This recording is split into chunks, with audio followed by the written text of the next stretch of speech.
Olá, turma, tudo bem com vocês? Espero que sim. Vamos lá dar continuidade, tá, ao assunto do capítulo 4, ó, quando a Terra treme, ok? E nesta aula de hoje nós vamos estudar a partir da página... Eu estava com o livro aberto, ele fechou com a força do vento, tá? A parte aqui, ó,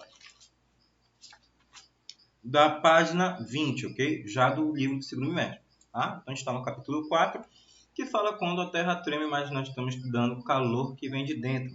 Página 20. Não, já estudamos páginas anteriores. Nossa próxima aula, quinta-feira.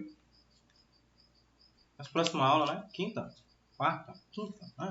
Eu irei cobrar com vocês os exercícios que estão pendentes. Beleza? Então vamos lá. Página 20, quando a Terra treme. A gente já trabalhou, né? Parte de vulcanismo, refluxo. A parte das placas tectônicas, né? Falando também sobre tsunami, sobre terremoto, tá? Tudo isso a gente viu na aula anterior. Então vamos lá, falar aqui, ó, do calor que vem de dentro, na página 20. Geysers, turma. O que são geysers, né? São fontes termais que se formam em regiões nas quais há atividade vulcânica, tá? Ou então o que acontece, né? As fontes de água subterrânea são aquecidas pelo calor proveniente do magma e entram em erupção. Claro, há em alguns locais, por exemplo, que há altas temperaturas, né? Cava-se a fendas, né? Buraco, onde há um acúmulo, né? De água, podendo formar até piscinas, como ocorre em algumas determinadas regiões, até aqui mesmo no Brasil, lá em Poços de Caldas, né? Bem belíssimo lá. Então, o que acontece? Aquelas pedras, né, que estão lá no fundo, no subsolo, elas começam a esquentar, né? Elas aumentam de temperatura, então elas fazem também com que a água aumente de temperatura, tá? Fazendo com que ela acabe, ó, evaporando, né? Acaba explodindo, ó, liberando. Ou então ela forma piscinas, que só faz com que haja, né, um aumento de temperatura, fique borbulhando. Nos geysers não, há aquela evaporação, há aquela explosão e libera esse vapor de água para fora. Já nas piscinas naturais vai ficar só o aumento, né, de temperatura, rico em minerais, né, faz bem para pele, explorado economicamente, que a gente vai ver. Então, ó, geysers são fontes, né, termais que formam em regiões na qual há atividade vulcânica, e as fontes de água subterrânea são aquecidas pelo calor proveniente do magma e entram, ó, em erupção, como a gente vê aqui, ó, as pessoas lá na Islândia, ó, essa GIF aqui de um geyser que tem lá na Islândia, onde tem várias pessoas, ó, reunidas próximo a ele para ficar olhando esse acontecimento. Tá? A cada 2 a cada 1 minuto lá acontece esse fenômeno, jorra água, tá? Um pouco quente, mas não traz nenhum prejuízo para as pessoas que estão lá próximas. Tanto é que tem, ó, elas têm que ficar afastadas. Porque, ó, se cair, o que acontece? A pessoa vem a falecer, tá? Altas temperaturas, ela vai se queimar, ela não vai conseguir respirar, então ela vem a falecer, ó. Essa imagem aqui daquele jogo Red Redemption, né? Então a pessoa tem que ter todo cuidado, porque se ela se aproximar aqui e quando não tiver na atividade de liberando essa grande quantidade de água, esse vapor de água, a pessoa curiosa vai olhar, ó, cair lá dentro, felizmente, né? Ela vai falecer. Altas temperaturas, alta pressão, tá? Falta de oxigênio, mas pela grande quantidade de calor, ela já irá falecer. E como é que acontece aqui, ó, tá? A formação, ó, por exemplo, aqui de geysers, ó. Então você tem aqui, ó, a água preenche o reservatório superaquecido. Então, ó, você tem fendas, ó. Você vai ver essas fendas aqui. Então, o que acontece com a água? A água, né, o H2O, as pessoas lá olhando, né? O que acontece? A água ela vai cair aqui. Então, ela vai acabar, ó, infiltrando, né? Ela infiltra, né, aqui para baixo. Ela acaba entrando até aqui mesmo pela fenda. E ela vai se acumulando, ó, nessas lacunas, tá, que foram criadas através de atividade vulcânica, através de falhas de placas tectônicas. E a água preenche o reservatório superaquecido, está preenchendo. Ao ser superaquecido, a água ela vaporiza e a pressão aumenta muito. Quando a pressão aumenta muito, essa água fervente e o vapor formado por ela preenche completamente todo, ó, o reservatório. Tá vendo que a água aumenta, ó, ela está subindo por causa da pressão. E o vapor aqui, ó, então esse vapor tem que ser expelido, tem que sair, é igual uma panela de pressão. fica igual uma panela de pressão. Tem que tirar o vapor lá de dentro, né? Se não tirar, a panela de pressão explode. Quando era menino, eu vi uma panela de pressão explodir, é uma coisa horrível, assustadora. Tá? Ó. Então, a água fervente e o vapor formado por ela preenche completamente o reservatório. Um enorme jato de vapor de água é lançado para o orifício do geyser, né? Pela sua abertura aqui, ó, para que haja, né? Para que saia essa grande quantidade de vapor, aliviando a pressão interna do reservatório. O depósito subterrâneo volta a ser preenchido, ó, para um novo ciclo. Então, ó, expulsa aquela quantidade de vapor, mas ele volta de novo, tem uma água lá dentro, a água volta, tá? A parte cai fora, mas a outra parte retorna e ó, aumenta a pressão, começa a aumentar a temperatura, começa a vaporizar e o ciclo, ó, volta novamente. Aí ele vai ficar, tá? Ah, professor, mas e se acabar, por exemplo, não chover aqui? Pode acontecer, turma, deixa eu ver. Deixa eu ver, ó. Vamos supor que tem essa imagem aqui mais a outra. Vamos supor que tem um lago, um mar lá próximo, e aqui você tem canais subterrâneos, né? Você tem reservatórios de água por baixo. Essa água ela pode, ó, escoar, né? Ela vai passar pelo processo de escoamento, podendo chegar aí também, não só pelo processo de filtração, mas ela acaba escoando, tá? Por baixo, né? Lá no subsolo, e ela pode acabar chegando e se acumulando nesses geysers, né? Nessas fendas, e fazendo com que aconteça o fenômeno, né? Bem bonito, né? Nunca vi, provavelmente nunca irei ver. E como é a estrutura de um geyser? Aqui tem um geyser, embaixo você tem os lençóis de água, né? Subterrâneo, geralmente lá aquele lençol freático, né? Mais embaixo, okay? Proveniente de chuvas e do derretimento de neve, claro. Próximo de locais que tem a montanha, por exemplo, na Islândia tem neve, né? Tem chuva e lá tem montanha, onde vai acabar essa água escorrendo, né? Escorrendo através do derretimento da neve. Você vai ter o vapor que vai ser formado aqui por causa das altas temperaturas, tá? Então aqui está muito quente, ó. A água infiltrando, ó, tá? Ela está infiltrando. E aqui você tem altas temperaturas. E essas altas temperaturas, ó, elas estão fazendo o quê, ó? Superaquecendo a água, tá? Você tem arenito, você tem calcário, né? Arenito, você tem uma piscina natural termal. Essa piscina natural termal, o que que acontece aqui, ó? Como ela não tem essas fendas, traduzindo, não tem esses buracos maiores lá, ó, são pequenos, o que acontece? Ela não vai ter atividade de geyser, não vai formar aqui, ó, como nesta imagem aqui, ó, não irá formar esses buracos, essas lacunas, aonde irá acontecer o superaquecimento e tem espaço para que o que, ó, a água vaporize, a lacuna, a brecha, como ocorre aqui, ó. Tá vendo? Ó? Tem esse espaço aqui, então o vapor irá se formar aqui, irá aumentar a pressão, fazendo com que, ó, seja expelido esse vapor de água para fora. Né? Ok? Já numa piscina natural, ó, natural termal, não tem, ó, tá vendo? Não tem essas lacunas, então a água só fica superaquecendo e há uma temperatura aqui adequada, tá? Lá na Islândia tem muito, né? Como é muito frio, as pessoas costumam se banhar nessas piscinas naturais. É super tranquilo, claro, que há um monitoramento lá também. Vai que haja uma falha, né? Geológica no seu solo e possa criar fendas, fazendo com que forme um gesso. Mas geralmente não acontece, tá? Porque essa parte de arenito, ó, e calcário está bem fixo. E ó, em todo o planeta há menos de 1000 geysers. Né? 1000 geysers, na verdade deveria ser 1000 geysers. Né? A maioria deles está situada nos Estados Unidos, Rússia, Chile. Nessas regiões formam-se também belíssimas piscinas naturais de água fervente. Esses locais são explorados economicamente para o turismo. Ó. Quando mostra a imagem aqui, ó, lá da Islândia, ó, as crianças, né, se divertindo aqui nessa água quente. Então é um local muito frio, né? Geralmente lá abaixo de zero. Sempre está abaixo de temperaturas, então é um local muito frio. Então uma piscina dessa natural fervente, né, super adequada para as pessoas relaxarem, né, abrir os poros, né, fazer uma limpeza de pele, ter minerais lá. Então é importante, ok?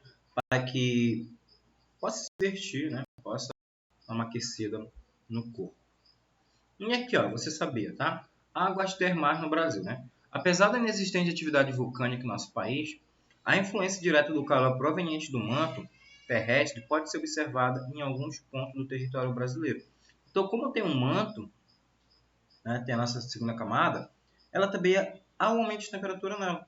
Como há esse calor, ele vai fazer também com que surjam piscinas naturais, não geysers, tá? Porque não vai ter essa atividade vulcânica, mas há um aumento de temperatura nas rochas que se encontram no manto. E fazendo com isso, ó, vai fazer com que surjam essas piscinas naturais. Por exemplo, ó, os estados aqui, ó, Goiás, Mato Grosso, Minas Gerais, Paraná, Rio Grande do Norte, Rio Grande do Sul e São Paulo. Os mais visitados, tá? Por ser muito bonito, ó. Eu falei Caldas... Não, tá certo. Tem Goiás e Minas Gerais. Principalmente aqui, ó, Caldas Novas, Chapada dos Veadeiros. E em Minas Gerais, principalmente aqui, ó, Poços de Caldas, tá? São locais belíssimos. Tanto é que tem uma imagem bem aqui, ó, tá? De Caldas Novas, né? Lá em Goiás, ó, muito bonito, tá? Eu já vi imagem, pacote turístico, né? Que vem para Poços de Caldas, Chapadas dos Veadeiros, tá? São locais bem bonitos, onde tem fonte de águas termais, tá? Águas com temperaturas um pouquinho mais elevadas, águas límpidas, tá? Você vê no solo lá, quando você mergulha, né? Não é raso algumas partes, você vê lá ó, borbulhando, né? Embaixo da água, a alta temperatura. É um local bem bonito, ó. E nesses locais, a água da chuva não é absorvida completamente pelas plantas e não escoa para lagos, rios nem para o oceano. Ao infiltrar no solo, em rachaduras entre as rochas, a água é aquecida em grandes reservatórios de até 3.000 metros de profundidade. Com o aumento da pressão, devido ao vapor produzido, ela retorna rapidamente à superfície por fendas maiores entre as rochas. Assim, formam-se as chamadas fontes termais, né, de águas aqui no Brasil. Quem tiver oportunidade, né, com o pai, conhecer, tá? Poder viajar, se for para Goiás, Minas Gerais, aproveite, ó, passe nesses locais, são locais belíssimos, tá? Experiência que você vai viver e nunca vai esquecer. É uma coisa nova, né? Água termal, você tá tomando banho de quente, não de chuveiro, né? É uma fonte, tá? De água límpida, transparente, bem bonita. E turma, e essas fontes aqui, ó, né, de estrutura de geysers e de piscinas termais, elas são aproveitadas. Geralmente por países que não têm, por exemplo, uma grande produção de energia eólica, energia solar e também energia petrolífera, né, utilizando através de petróleo, através de usinas nucleares e hidrelétricas, né? No Brasil, por exemplo, ele é privilegiado, né, por causa das nossas grandes hidrelétricas. Tá? O Brasil tem uma grande quantidade, só que no Amapá tem 4, por exemplo. Então, tem determinadas regiões que não têm essa capacidade. Então, o que eles vão ter? Eles vão ter que procurar outros recursos, outras formas para fazer com que haja produção de energia. Por exemplo, aqui, ó, a energia geotérmica, tá? A energia geotérmica, né, ela é obtida por intermédio do calor proveniente da onde? Ó? Do interior da Terra. E pode ser aproveitada de diversas formas. Piscinas naturais, como a gente viu. Aquecimento do ambiente, né, determinado local, você pode aproveitar, fazer com que a temperatura ela não fique muito baixa. E atividade agrícola, fazendo com que haja a criação de estufa. Então você faz plantações, fez lá próximo esse local, onde tem uma quantidade de vapor, tá? Você aproveita, porque esse vapor vai ficar preso, tá? E depois ele vai precipitar, ele cai em forma de água e vai molhando. E mantém uma temperatura adequada e há também, né, a irrigação das plantas lá que tem, tá, na agricultura. Mas também a produção de energia para a cidade. Por exemplo, aqui lá na Islândia, né, em Reykjavik, lá em Reykjavik, né, cidade dos vikings, há essa produção. Só que ela é cara, tá, turma? Ela é bem cara mesmo. E a geração de energia dela não é muito suficiente, tá? Ela consegue manter lá as casas, mas aí tem que ter todo um cuidado, tem que ter toda uma economicidade, né? Economizar a energia lá. Eles não podem abusar. Geralmente ligar em determinado horário, ou então procurar outras formas também, tá? Não somente depender aqui das energias geotérmicas. É muito caro e tem que ter cuidado, tá? com o retorno dessa água, aonde você pode despejá-la, porque há uma grande quantidade de metais pesados, de minerais, que podem se tornar tóxicos até para o ambiente onde elas possam ser despejadas. Então, se voltar para o oceano, ela pode ser prejudicial, pode acabar contaminando lá aquele local mais próximo. Então, como essa energia geotérmica funciona? Você tem aqui o reservatório de calor. Você tem esse reservatório de calor. Você vai ter uma sonda que vai captar esse calor ou esse vapor, porque depende. Tem alguns, por exemplo, aqui essa sonda que vai aumentar de temperatura e vai fazer com que a turbina gire. Outros vão pegar o vapor e vai fazer com que a turbina gire, né? Fazendo com que haja uma grande produção de energia aqui nos geradores, né? No transformador aqui, produzindo a energia elétrica. Então, você tem a turbina igualmente como funciona nas hidrelétricas. Você abre a composta, a água passa, né?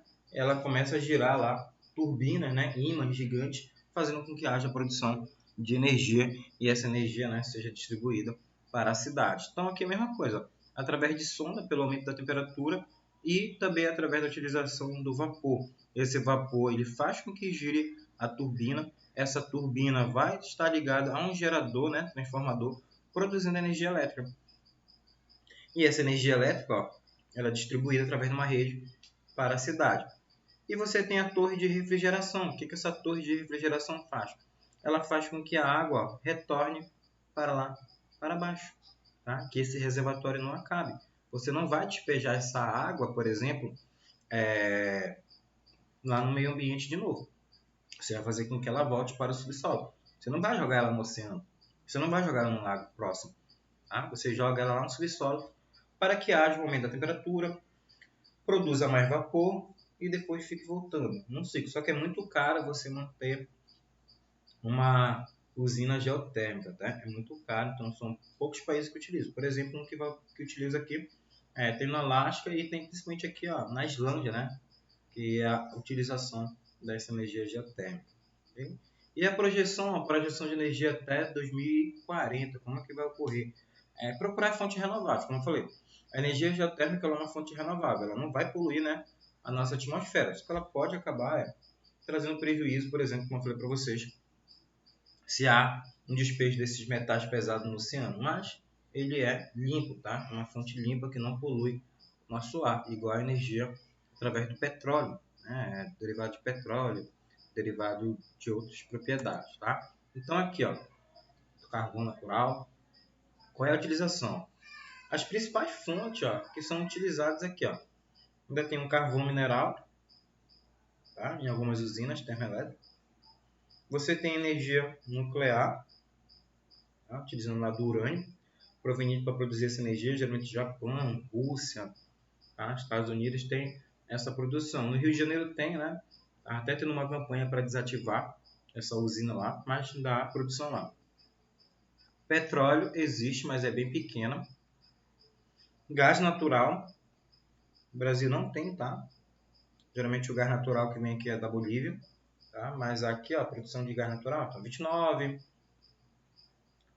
de carvão, 12% de energia nuclear, 2% de petróleo, 28% de gás natural e as fontes renováveis, que equivale a 29%. Quais são essas fontes renováveis? 21%, né,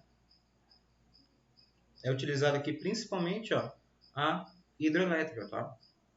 A maior quantidade de energia renovável que há a produção da energia elétrica é através das hidrelétricas, tá?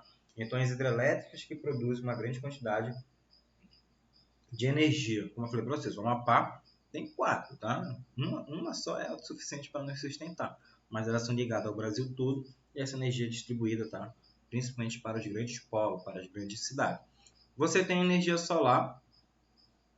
Aqui em Macapá, ela começou a ser explorada, a ser utilizada. A Justiça Federal, lá na Zona Norte, ela utiliza, né, placas solares. Eu tenho um colega que trabalha lá, ele falou que pagava por mês lá quase 1 milhão, muito caro. Então, a utilização de placas solares lá, tem lá em cima, nos telhados e também no estacionamento. O TRE também fez a substituição. Eu lembro que eu estudava na biblioteca de lá e eu lembro quando eles estavam subindo. Algumas casas aqui tem, uma lá perto do colégio, dá para ver lá do espelho do convênio, do terceiro ano, que vê uma casa lá, tem um telhado, que tem energia solar. Tá? É caro no momento, mas no futuro ela vai ser mais rentável porque você vai deixar de pagar, né? Tá certo, claro que você não vai deixar de usar a energia elétrica, você vai ter que utilizar, mas em menor quantidade, tá? Você tem a eólica, principalmente na região do Nordeste, tá? É bem utilizada essa energia eólica.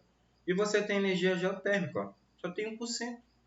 Bem pouquíssimo, tá? Como eu falei, o custo dela é muito caro para manter, tá? Então, ó, utilização, claro, o mundo caminha para utilizar fontes renováveis, né? Para fazer com que não haja uma degradação do nosso planeta. E, continuando aqui, eu tenho a parte, ó, Terra, né? Um grande ímã, saindo já dessa parte de geysers e dando uma continuidade aqui, ó. A Terra apresenta um campo magnético natural derivado da movimentação do magma, tá? Então, a gente viu que o magma está em constante movimento e esse movimento ele faz, né? Porque tem o nosso campo, tem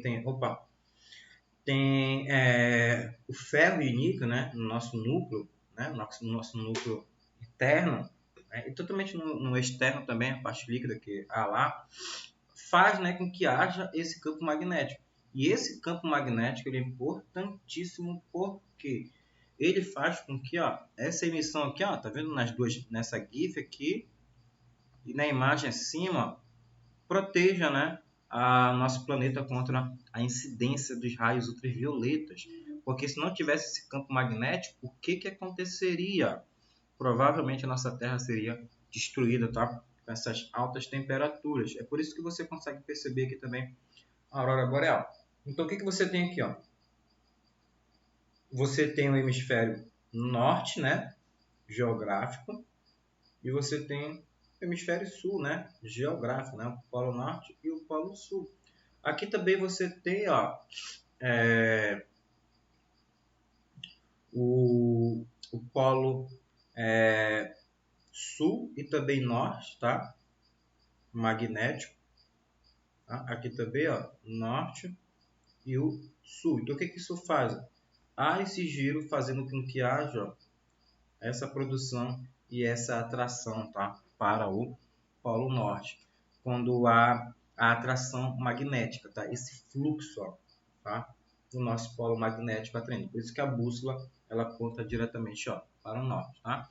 E esse deslocamento, ó, faz com que as partículas de ferro e níquel que compõem o núcleo sólido se energizem, né? Gerando um campo magnético semelhante, ó, ao ímã. Bem bonito. Olha, então aqui, ó, a radiação chegando, ó, no nosso polo magnético, tá? Ele vai e afasta. Essa parte do polo mesmo aqui, há um estudo, né? Há uma preocupação, por quê?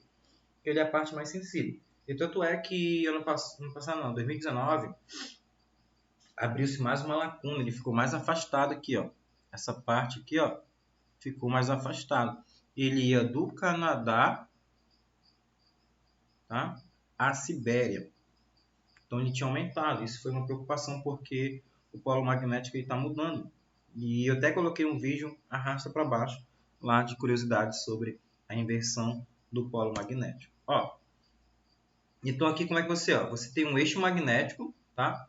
O polo magnético sul e o polo magnético norte. Você tem aqui, ó, né, o norte e você tem o sul.